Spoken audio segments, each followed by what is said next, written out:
Cyclone, nature's fury. तो students अभी हम साइक्लोन्स के बारे में स्टडी करेंगे कि किस तरह से साइक्लोन एक नेचुरल डिजास्टर होती है और साइक्लोन अपने आसपास के एरिया में किस तरीके से डिवास्टेशन करते हैं, मीन्स विनाश करते हैं। तो Odisha located on the eastern sea coast of India is prone to cyclones that originate in the bay of Bengal. Students, जो उड़ीसा है हमारा स्टेट, वो इंडिया के सी कोस्ट पे लोकेटेड है, ईस्टर्न सी कोस्ट पे। तो आप मैप में देख सकते हैं कि उड़ीसा कहाँ पे लोकेटेड है। तो इंडिया के ईस्टर्न सी कोस्ट पे, मीन्स समुद्र के किनारे एक बसा हुआ स्टेट है उड़ीसा। और ये साइक्लोन्स से क्या है, प्रोन है। प्रोन का मीनिंग हो गया स्टूडेंट्स पीड़ित है, मीन्स यहाँ पे साइक्लोन्स आते रहते हैं। और उड़ीसा में जो साइक्लोन्स आते हैं स्टूडेंट्स, वो साइक्लोन्स बे ऑफ बंगाल में ओरिजिनेट होते हैं। मीन बे ऑफ बंगाल में ये साइक्लोन्स आएंगे और उड़ीसा का जो कोस्टल एरिया है या इंटरनल एरिया है, उसको ये अफेक्ट करेंगे।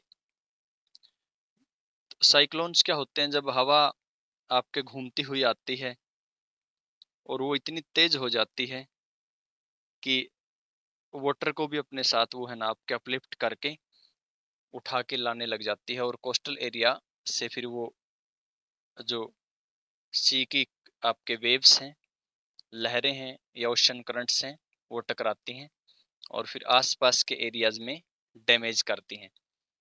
तो साइक्लोन क्या होता है, मीन्स आपके साइकिल क्या होता है, चक्कर, एक हवा बल खाती हुई या आपके एक हवा का चक्कर सा बन के जब आता है तो उसी को बोलते हैं साइक्लोन। तो बे ऑफ बंगाल में जो साइक्लोन्स आते हैं वो उड़ीसा के कोस्टल एरिया को और इंटरनल एरिया को अफेक्ट करते हैं। तो एक यहाँ पे एक केस दिया गया है कि किस तरीके से उड़ीसा में एक साइक्लोन आया और उसने उड़ीसा में लाइफ और प्रॉपर्टी को किस तरीके से अफेक्टेड किया। On 17-18 October 1919 cyclone hit 5 district of the state.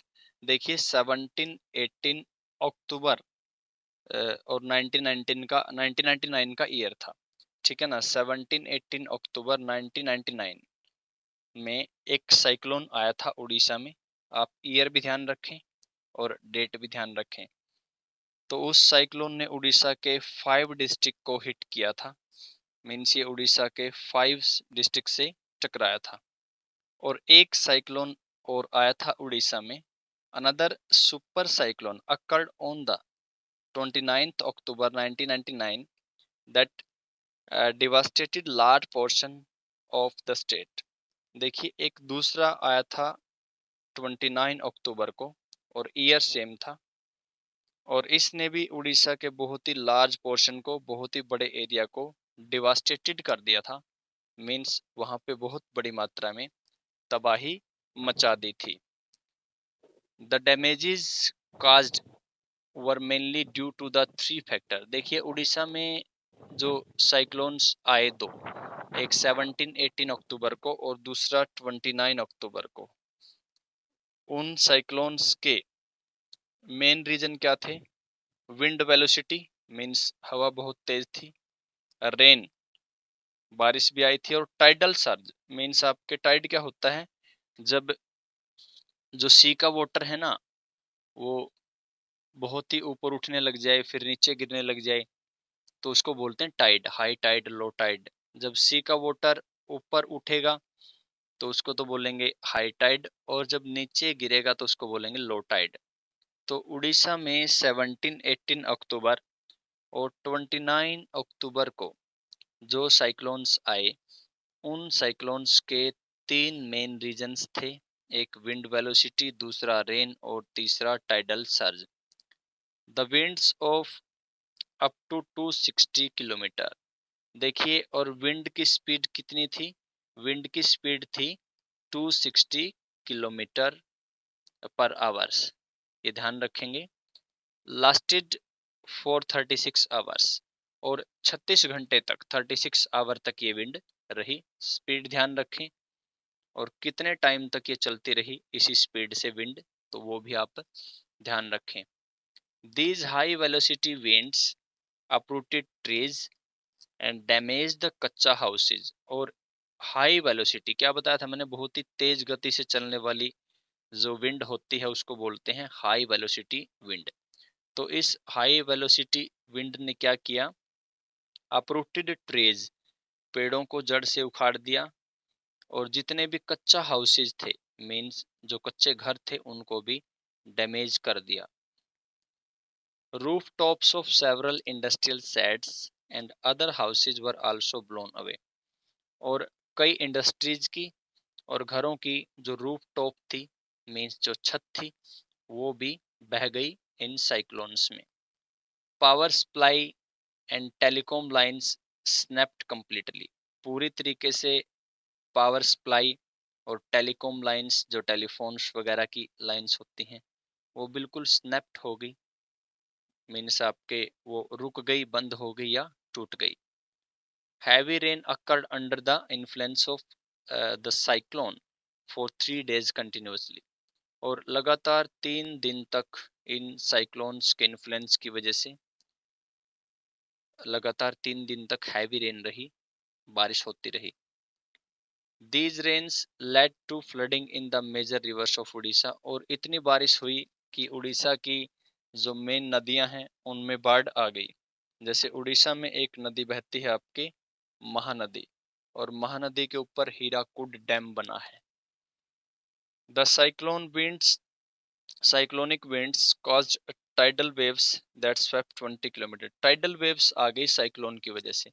मैंने कहा था ना, समुद्र का पानी जब कोस्टल एरियाज में चला जाता है और ऊंची ऊंची लहरें उठने लग जाती हैं, तो उस प्रोसेस को क्या बोलते हैं, उस प्रोसेस को बोलते हैं टाइड। तो टाइडल वेव्स आ गई, और वो है ना 20 किलोमीटर अंदर तक चलेगी उड़ीसा के। तो बहुत बड़ा एरिया हो जाता है 20 किलोमीटर तक अंदर जाना, इनलैंड अंदरूनी एरिया में।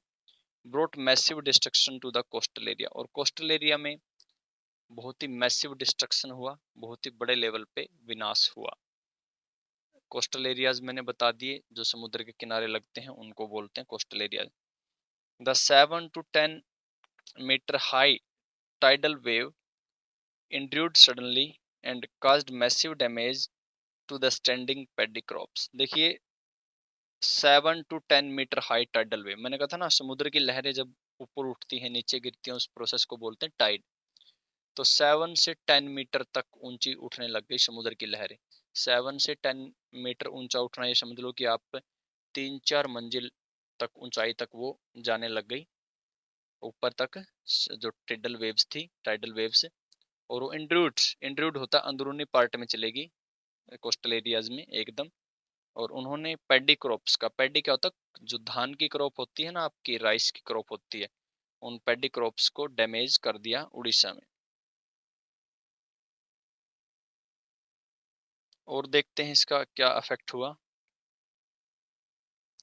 The cyclone originated as a depression in the gulf of Thailand near east of the Port Blair on 25 October 1999 and gradually moved in a north westward direction। देखिए जो साइक्लोन था ना उड़ीसा में, जो 29 अक्टूबर को साइक्लोन आया, सुपर साइक्लोन उसको कहते हैं, वो थाईलैंड की गल्फ में, क्योंकि एक थाईलैंड पड़ता है हमारे साउथ ईस्ट में कंट्री, तो उस थाईलैंड की जो खाड़ी है, जो आपके जमीन, जो समुद्र का एरिया जमीन से थोड़ा ज्यादा घिरा होता है ना, उसको बोलते हैं गल्फ। और जो समुद्र का एरिया जमीन से कम घिरा हो उसको बोलते हैं बे। जैसे गल्फ ऑफ खंबात है हमारी कंट्री में, जिसको गल्फ ऑफ कैम्बे भी बोलते हैं गुजरात में, और बे ऑफ बंगाल है। होता तो दोनों का मीनिंग हिंदी में खाड़ी है, लेकिन जो बे होती है ना वो वाटर से कम, मतलब लैंड से कम घिरी होती है, लेकिन जो गल्फ होती है ना उसके चारों तरफ जमीन ज्यादा होती है गल्फ के। तो गल्फ ऑफ थाईलैंड, थाईलैंड हमारे साउथ ईस्ट में कंट्री है, वहां पे एक लो प्रेशर एरिया क्रिएट हो जाता है, उसको बोलते हैं डिप्रेशन। तो थाईलैंड की गल्फ में जो एक लो प्रेशर एरिया की वजह से, डिप्रेशन की वजह से जो साइक्लोन ओरिजिनेट हुआ था ना, और ये था गल्फ ऑफ थाईलैंड कहाँ पे पड़ती है? पोर्ट ब्लेयर के ईस्ट में, क्योंकि अंडमान निकोबार की जो कैपिटल है ना पोर्ट ब्लेयर, उसके ईस्ट में क्या पड़ती है? Gulf of Thailand. तो गल्फ ऑफ थाईलैंड में एक depression mean low pressure area create हो जाता है, और उसी लो प्रेशर एरिया की वजह से साइक्लोन आता है। और ये ओरिजिनेट कब होता है गल्फ ऑफ थाईलैंड में साइक्लोन? 25 अक्टूबर 1919 को। ग्रेजुअली, धीरे धीरे कहाँ पे आ जाता है? नॉर्थ वेस्ट डायरेक्शन में। देखिए साउथ ईस्ट में, यहाँ पे इंडिया के साउथ ईस्ट में ओरिजिनेट हुआ था गल्फ ऑफ थाईलैंड में, और यहाँ पे बढ़ जाता है, इसको बोलेंगे नॉर्थ ईस्ट में। नॉर्थ ईस्ट में आ जाता है, साउथ ईस्ट से नॉर्थ वेस्ट में, सॉरी, साउथ ईस्ट से आ जाता है नॉर्थ वेस्ट में।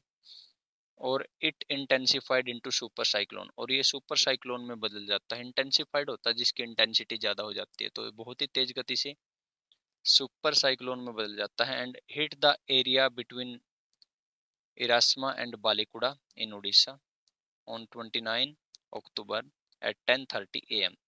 और जो इरास्मा और बालिकुडा जगह थी उड़ीसा में, वहां से ये टकरा जाता है उड़ीसा की इन दो जगहों से 29 अक्टूबर को 10:30 AM पे।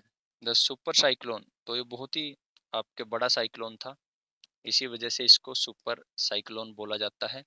The super cyclone swept the entire coast of Orissa including the cities of Bhubaneswar and Cuttack and 28 coastal towns.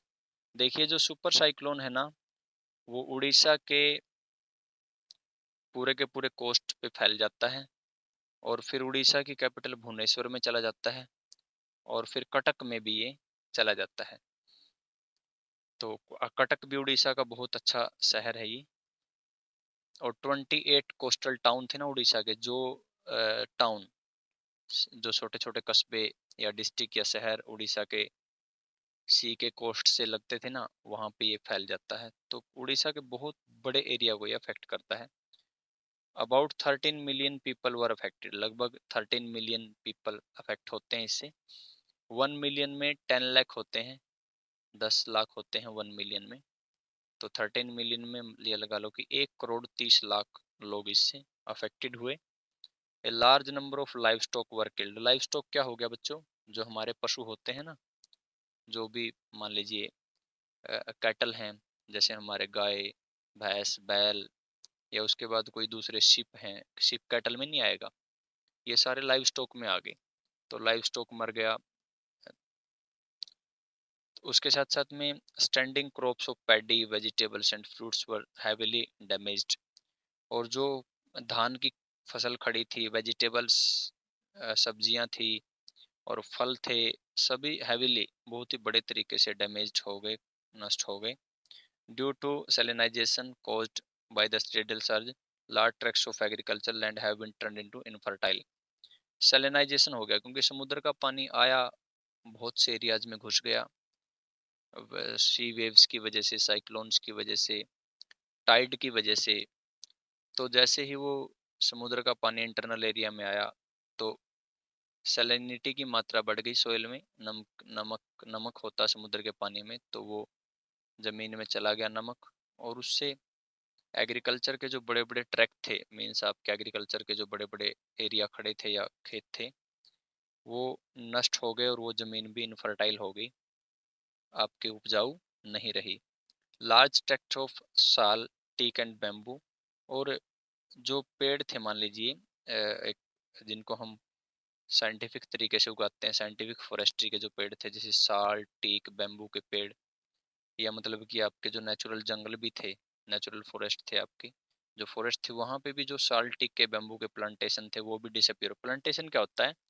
जब एक सिंगल क्रॉप को बहुत ही बड़े एरिया पे उगाया जाता है ना, उसको बोलते हैं प्लांटेशन। जैसे असम में आप जाएंगे तो आपको टी की क्रॉप बहुत मिलेगी वहाँ पे, तो उसको बोलते हैं प्लांटेशन। जैसे असम में टी के प्लांटेशन मिलेंगे आपको, बंगाल में जूट के प्लांटेशन मिलेंगे, आप साउथ इंडिया में जाएंगे स्टेट्स में, आपको बनाना प्लांटेशन मिलेंगे कई स्टेट्स में। तो जब हम एक सिंगल क्रॉप बहुत ही बड़े एरिया पे उगाते हैं ना, तो उसी को क्या बोलते हैं? प्लांटेशन बोलते हैं। तो प्लांटेशन थे जो साल के, लकड़ी होती है साल की, टीक की, और बैम्बू बाँस होता है, बहुत ही अच्छी लकड़ी होती है ये साल और टीक की।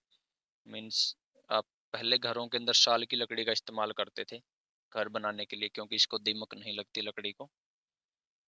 तो बहुत ही बड़े एरिया में ये प्लांटेशन थे, वो डिसअपीयर हो गए। डिसअपीयर का मतलब होता है गायब हो जाना, विलुप्त हो जाना।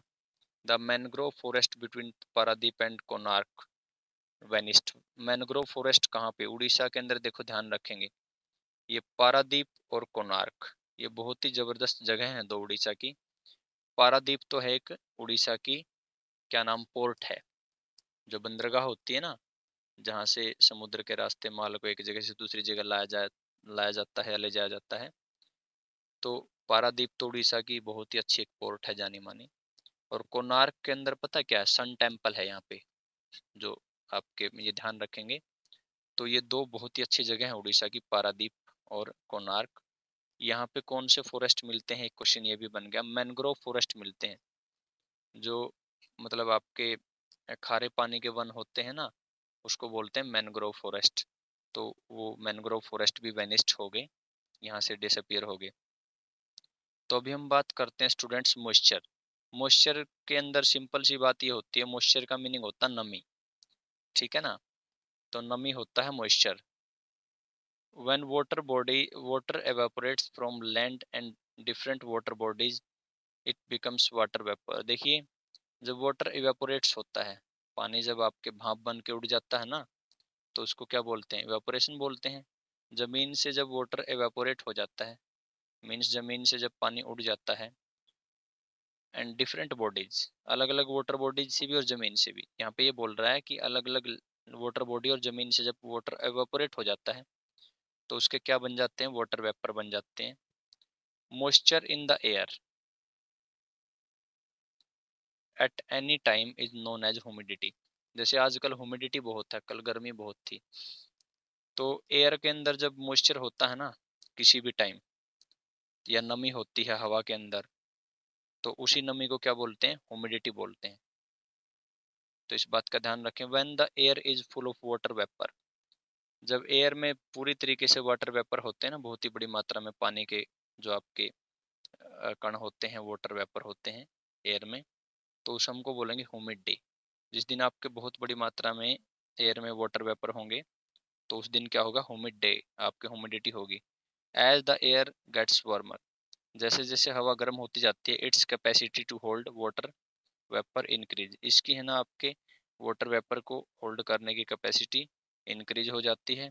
And so it becomes more and more humid, और ये और ह्यूमिड हो जाती है, क्योंकि जितने भी ज़्यादा हवा में वाटर वेपर बढ़ेंगे, तो हवा उतनी ही ज़्यादा ह्यूमिड होगी। On A humid day, clothes take longer to dry and sweat from our body does not evaporate easily, making us feel very uncomfortable।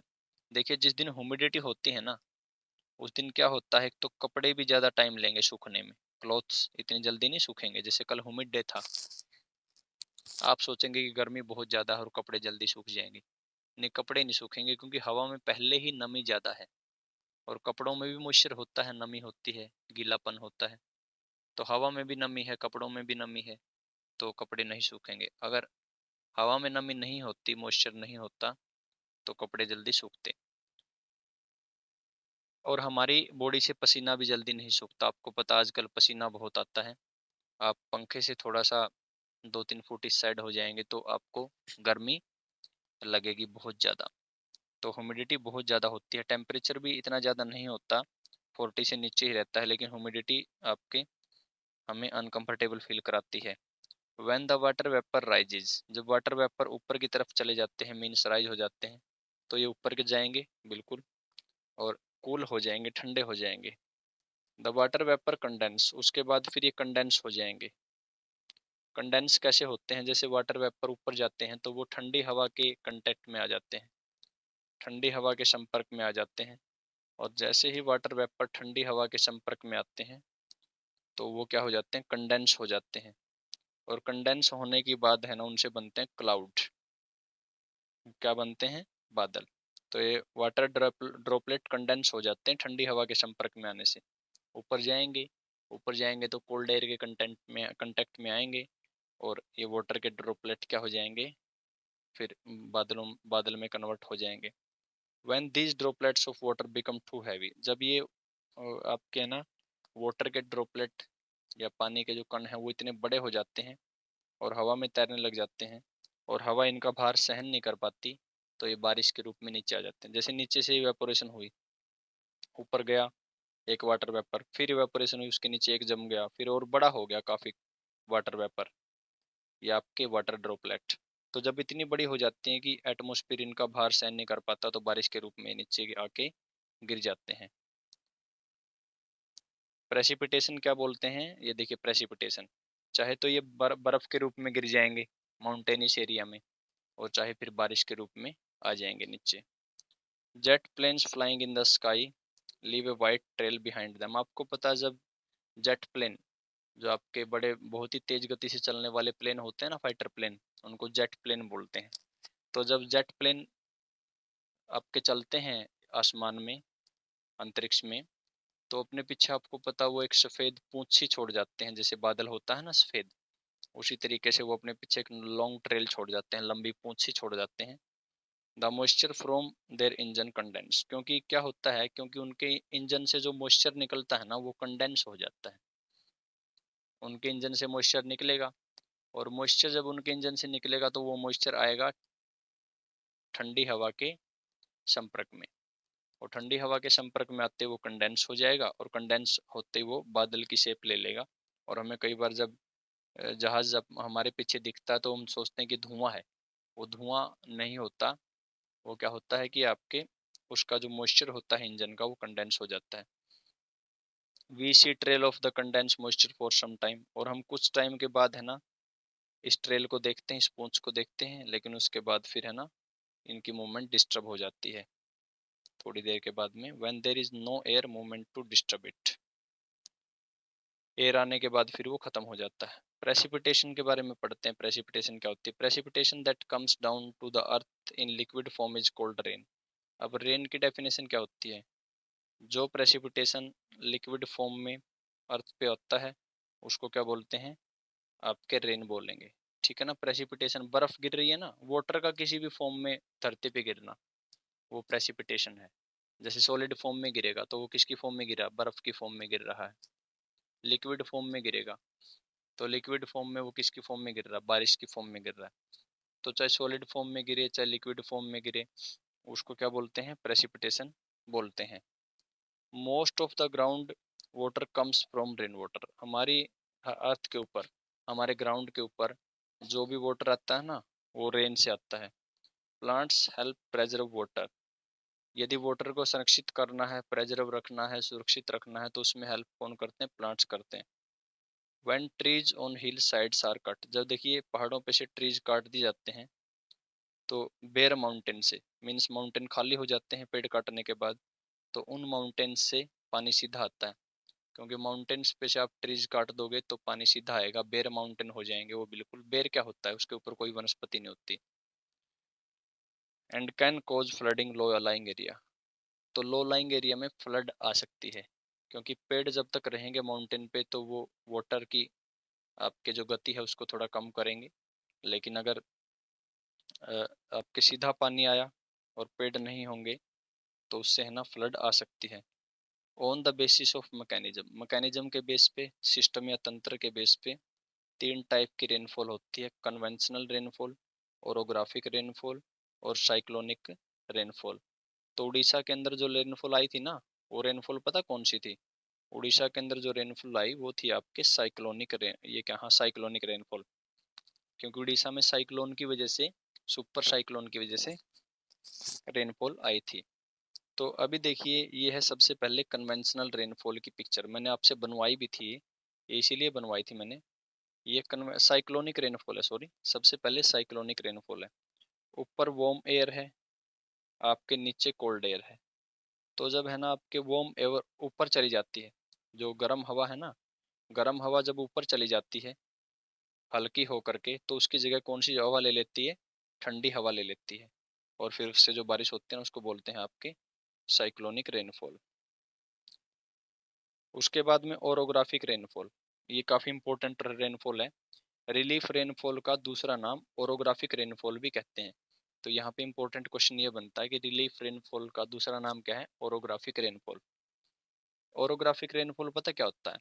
जैसे कोई आपके ना हाईलैंड आ जाती है बीच में, जैसे यहाँ पे सी है, इस साइड सी है, यहाँ पे माउंटेन है। ये पीछे वाली जो साइड है ना, इसको तो बोलेंगे माउंटेन की लीवार्ड साइड या रेन शैडो एरिया। पीछे वाली साइड है जो, ये तो देखो यहाँ पे समुद्र सी है, यहाँ पे हवा आई मॉइस्चर लेके तो समुद्र से टकराई, रिफ्लेक्ट होगी और यहीं पे बारिश कर दी इसी साइड।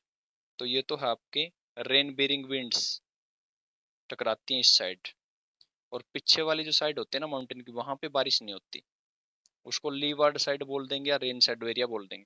मीन्स जब आपके मॉइस्चर गैदरिंग विंड है ना, समुद्र से उठ करके किसी माउंटेन से टकरा करके और वहीं पे बारिश कर देती है ना, तो उसको बोलते हैं रिलीफ रेनफॉल या ओरोग्राफिक रेनफॉल। उसके बाद में कन्वेंशनल रेनफॉल क्या होती है? गर्म हवा आएगी, वाटर को मॉइस्चर करेगी, मीन वाटर का आपके इवेपोरेशन करेगी। गर्म हवा आएगी, वाटर का इवेपोरेशन करेगी, एकदम जैसे इवेपोरेशन हुआ नीचे से, क्योंकि गर्मी ज़्यादा बढ़ गई, वाटर इवेपोरेट हो गया और ऊपर ये इवेपोरेशन के बाद में कंडेंसेशन होगी, कंडेंसेशन के बाद बादल बन गए और फिर सीधी बारिश हो गई। मीन्स नीचे से पानी इवेपोरेट हुआ, ऊपर जा करके ठंडी हवा में के संपर्क में आए, वाटर के ड्रॉपलेट जो नीचे से गए थे इवेपोरेट हो करके और कंडेंस हो गए, कंडेंस होके बादल बन गए और वहीं पे बारिश कर दी। इसको बोलते हैं कन्वेंशनल रेनफॉल। तो थोड़ा सा रह गया आपका ये, बस एक लाइन। रेनफॉल बहुत इंपॉर्टेंट है प्लांट्स के सर्वाइवल के लिए, एनिमल के सर्वाइवल के लिए। रेनफॉल की वजह से हमारे पास में एक तो फ्रेश वाटर आता है अर्थ के सरफेस पे। यदि जहाँ पे मतलब मान लीजिए रेनफॉल कम होती है, लेस रेनफॉल होती है, वहाँ पे वाटर की स्कार्सिटी होती है। स्कार्सिटी क्या होता है? दुर्लभता या कमी। और ड्राउट भी होता है। ड्राउट क्या होता है? सूखा पड़ जाता है। और जहाँ पे ज़्यादा बारिश होती है वहाँ पे क्या जाती है? फ्लड आ जाती है। तो प्रेसिपिटेशन की दूसरी फॉर्म बहुत इंपॉर्टेंट क्वेश्चन बनता है और ऐसी छोटी छोटी चीज़ें एनडीए में भी पूछी जाती हैं। प्रेसिपिटेशन की एक फॉर्म क्या होगी? देखिए, एक तो रेन, रेन आ गई। जो रेन होती है ना वो प्रेसिपिटेशन की फॉर्म होती है, बारिश होगी। और दूसरे नंबर पे स्नो, स्लिट और हेल। ये ओले वगैरह पड़ते हैं ना, तो इनको बोलते हैं स्लिट और हेल। तो ये भी रेन, ये आपके प्रेसिपिटेशन की फॉर्म है। एक इम्पोर्टेंट चीज़ जो बच्चों इसके अंदर मैं सबसे मोस्ट इम्पोर्टेंट बताता हूँ आपको, होमवर्क में भी मैं आपको दूंगा आज। इसमें एक तो इसकी एक्सरसाइज करो आप, ये टिक द करेक्ट आंसर और मैच द फ्लोइंग। और दूसरे नंबर पे है ना, एक सबसे जो मोस्ट इम्पोर्टेंट चीज़ रहेगी, ये पजल मेरे पास में आज सभी बच्चे भर के भेजेंगे। और